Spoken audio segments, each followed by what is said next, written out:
后来，这个阿强的军机甲咱食过界，总统蔡英文提出着严正的抗议，讲这是改变现状，讲这是伫咧酷刑咧生事端。蔡总统警告北京，莫阁制造事端咯，讲咱的国土一寸拢无要退让。啊，外交部甲陆委会嘛强力来回击，讲中国这是危险的行为。我在此不仅要提出严重的抗议，也要郑重的提醒北京当局，不要刻意挑衅。 不要制造事端，不要试图迫害台海的现状。保护主权一寸都无要让，国军重要高阶干部授勋正信报答授阶典礼，总统蔡英文亲身主持，针对中共军机超过台海中线提出严正的抗议。另外嘛，强调三个坚持保护国家安全甲主权，维护民主自由的生活方式，要壮大台湾。我军所谓疆土没有假日。 我作为总统，也会和各位战士一起奋斗到底。国土我们一寸不让。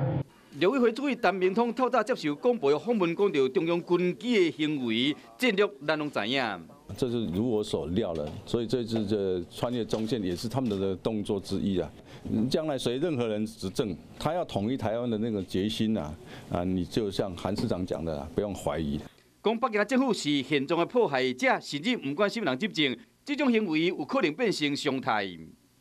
不排除它变成一个常态性的，那当然这引起国际社会的重视，重新定义他现在是一个破坏现状者，他是一个挑衅者。另外，外交部嘛随伫推特顶面表示，讲两台中共军机超过台海中线，违反两岸长期以来无超过中线的共识，批评讲这是故意的行为。 咱国嘛已经通知区域来合作会判。那这也是一个非常危险的行动，那我们加以谴责，而且我们外交部也在第一时间通知我们区域的伙伴国家关注这一件事情。有人讲这是因为台湾甲美国方面关系上好，敢有影？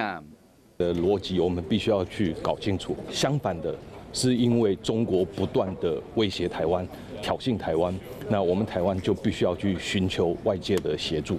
感谢美方对台美关系有相当程度的改善。